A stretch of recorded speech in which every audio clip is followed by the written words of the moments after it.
ఇలా సోదరి వైష్ణవి సూర్యాపేట జిల్లాలో అంటే ఇమాంపేటలో ఏదైతే గురుకుల పాఠశాలలో చనిపోవడం జరిగిందో, మరి ఒక పక్కనేమో అంటే 7200 న్యూస్ అయితే గతంలో 4వ తారీఖు నేను చెప్తా ఉన్నా, ఎవిడెన్స్ అన్ని కూడా తెలంగాణ రాష్ట్ర ప్రజలందరి ముందు ఉంచబోతా ఉన్నా.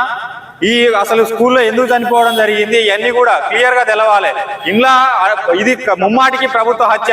ఎందుకంటే పిల్లలకి తిండి పెట్టలేక దుస్థితి, తిండి పెట్టలేని దుస్థితిలో ఇవాళ ఈ ప్రభుత్వం ఉంది. ఇవాళ మరి రేవంత్ రెడ్డి ఇంకొకలా ఏ ముఖ్యమంత్రి అయినా సరే మాకు సంబంధం లేదు, కానీ ఇవాళ పిల్లల్ని చంపడానికి కాదు బళ్ళకు పంపేది, చదువు కోసం పంపుతా ఉంటే మీరు చంపి బయటికి పంపుతా ఉన్నారు. ఇదా కోరుకునే తెలంగాణ రాష్ట్ర ప్రజలని కూడా ఒకసారి ఆలోచన చేసుకోవాలి. ఇక గత ప్రభుత్వం చేసింది, మేము వచ్చి నెల రోజులు అయితే కాదు, మీరు నెల రోజులైనా ఒక రోజైనా సరే మీ ప్రభుత్వం వచ్చినాక ఈ హత్యపై ఏదైతే ఆత్మహత్య పూర్తి బాధ్యత కూడా తెలంగాణ రాష్ట్ర ముఖ్యమంత్రి రేవంత్ రెడ్డి భరించాల్సినటువంటి అవసరం ఉంది. సమగ్రమైనటువంటి విచారణ. ఎందుకంటే పేదింటి బిడ్డ ఇవాళ చచ్చిపోయింది కాబట్టి ఇవాళ కనీసం ఎఫ్ఐఆర్ లో కేసులు ఉండవు, కనీసం ఎవిడెన్స్ ఏం గ్యాదర్ చేసి అనేది ఉండవు. తన పాఠ్య పుస్తకాలు ఒకవేళ సూసైడ్ నోట్ ఉందా లేదా, ఒకవేళ సూసైడ్ నోట్ ఉంటే అది మింగి నోట్ వేసుకున్నారా వాళ్ళు టీచర్లు అనేది కూడా ఎవరికి తెలియదు. మరి సీసీ ఫుటేజ్ ఉన్నదా లేదా, అక్కడ ఏం జరిగింది అనేది తెలవాలి.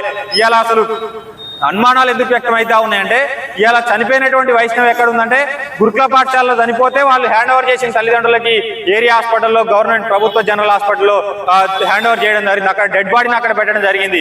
మరొక డెడ్ బాడీని తీసుకొచ్చేటటువంటి రైట్స్ వాళ్ళకు ఉన్నాయి. దేనికి ఎట్లా తీసుకొచ్చారు, మీరు ఎట్లా తరలించారు ఉపాధ్యాయులు? మరి ఏమన్నా ఆ ఫేర్వెల్ పార్టీ తర్వాత ఏమన్నా చంపినటువంటి సంఘటన ఏమైనా జరిగిందా అనేటటువంటి ఆ విధంగా కూడా విచారణ చేయాల్సినటువంటి అవసరం ఉంది. ఇక పేదింటి బిడ్డగా చచ్చిపోయింది, ఏదో అనుమానాస్పద వృత్తి అంటే గతంలో కూడా కొప్పోళ్ళ బీర్ సీసాలు పైన మీద కింద పొడిచి చంపితే, ఒక మహిళని ఒక దళిత బిడ్డని చంపితే ఏది ఏ సంబంధం లేదని పూడ్చి పడేసిరు. తర్వాత ప్రజలంతా కూడా ఉద్యమించిన తర్వాత రీపోస్ట్ మార్టం చేసి ఆ నిందితుల్ని తీసుకుపోయి జైలు వేసిరు. అప్పటిదాకా ఆ నిందితులందరినీ కూడా దున్నపోతులు మేపిరు. ఇవాళ ఆ బిడ్డకు న్యాయం జరగాలంటే ఖచ్చితంగా తెలంగాణ రాష్ట్ర ప్రజలంతా కూడా కదలాల్సినటువంటి అవసరం ఉంది. ఇవాళ వైష్ణవికి జరిగినటువంటి సంఘటన రేపు మీ ఇంట్లో జరగవచ్చు, ఇంకొకరి ఇంట్లో జరగవచ్చు, ఇవాళ తెలంగాణ రాష్ట్ర ముఖ్యమంత్రి ఇంట్లో కూడా జరగవచ్చు. ఒకవేళ పదవులు పోయిన తర్వాతనైనా ఉన్న తర్వాతనైనా జరిగేటటువంటి సంఘటన ఉంటుంది. కాబట్టి ఖచ్చితంగా న్యాయం జరగాలంటే వైష్ణవి కుటుంబానికి అండగా నిలబడాల్సిన అవసరం ఉంది. ఆ కుటుంబ సభ్యులు కూడా చెప్తా ఉన్నారు, చేతులకు గాయాలు ఉన్నాయి, కడుపులకు గాయాలు ఉన్నాయని చెప్తా ఉన్నారు. మరి పోస్ట్ మార్టం నివేదిక ఏమైనా తప్పు నివేదికలు ఇచ్చిరా లేదా అనేటటువంటి పరంగా కూడా చేయాల్సినటువంటి అవసరం ఉంది. జిల్లా ఎస్పీ గారు వెంటనే ఖచ్చితంగా రీపోస్ట్ మార్టం అయినా సరే చేసి మరి ఆ నివేదిక మంచిగా పోస్ట్ మార్టం రిపోర్ట్ తీసుకొని నిందితుల పైన కఠిన శిక్ష ఎవరైనా సరే, అందులో ఎవరు ఇన్వాల్వ్ అయినప్పటికీ కూడా ఖచ్చితంగా చర్యలు తీసుకోవాలని కూడా కోరుకుంటా ఉన్నాం.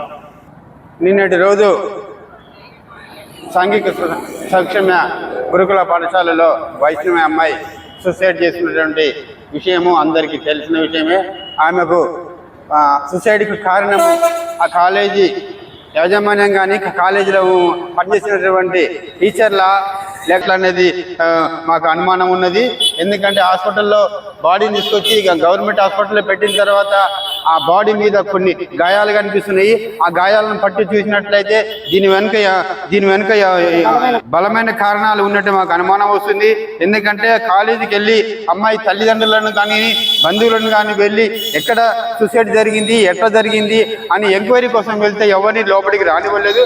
కాబట్టి దాని మీద అనుమానం ఉన్నది.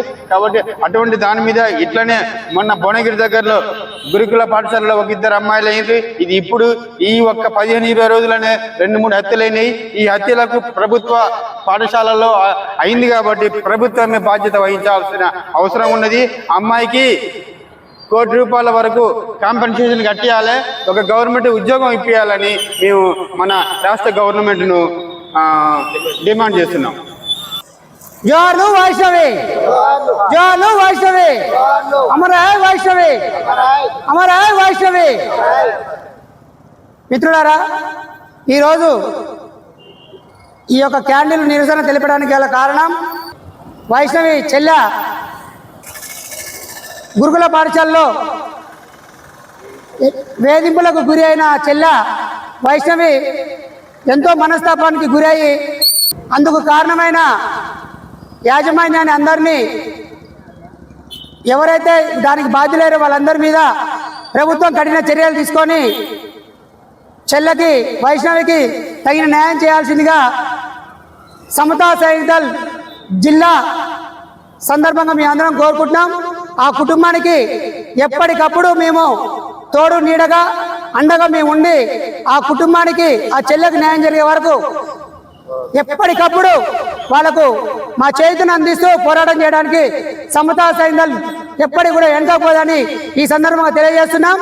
అదేవిధంగా ఈ గురుకుల పాఠశాల ఇప్పటి వరకు చాలా సంఘటనలు జరుగుతున్నాయి. ప్రభుత్వం దీనిపైన ఎంతో దృష్టి సారించి ఇటువంటి మరణాలని అడ్డుకట్ట వేయాలని ప్రభుత్వాన్ని మేము అడుగుతున్నాం. జై భీమ్. ఈరోజు డిఎస్పీ గారిని కలిసి నిన్న జరిగిన వైష్ణవి మృతిపై సంతాపం తెలుపుతూ ఈ యొక్క డిఎస్పీ గారికి వినతి పత్రం అందజేయడం జరిగింది. ఆ కుటుంబానికి ప్రభుత్వం నుంచి తగిన న్యాయం చేయాలని మేము కోరుతూ డిఎస్పీ గారికి ఒక వినతి పత్రం అందజేయడం జరిగింది. ఎస్ఎస్డి సమతా సైనిక సూర్యాపేట జిల్లా శాఖ నుంచి మేమందరం కూడా వాళ్ళకి ఎప్పటికప్పుడు తోడు నీడగా ఉండి వాళ్ళకి న్యాయం జరిగే వరకు పోరాటం చేస్తామని ఈ విధంగా మేము తెలియజేస్తూ ఉన్నాం.